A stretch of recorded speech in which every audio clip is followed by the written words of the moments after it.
This question belongs to Computer Network subject and was asked in GATE CSE 2020.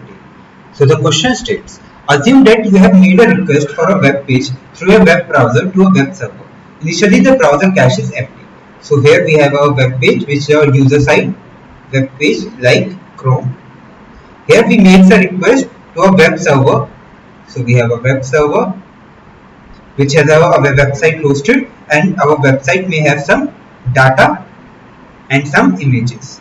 So data or text or images. So it is given web page through a web browser to the web server. Initially the browser cache is empty. So we do not have any caching of this website.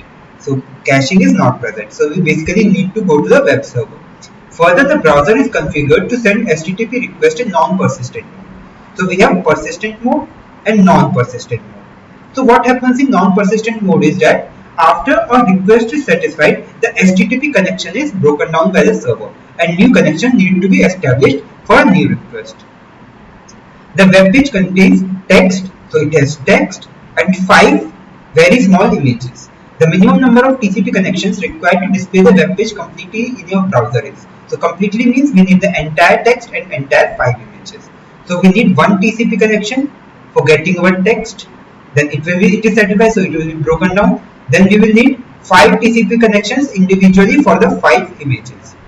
And after each image, this connection will be terminated by our server. So we need 1 for text and 5 for images. So we need in entire 6 TCP connections in non-persistent mode, because after each request is satisfied, the connection is terminated by the server.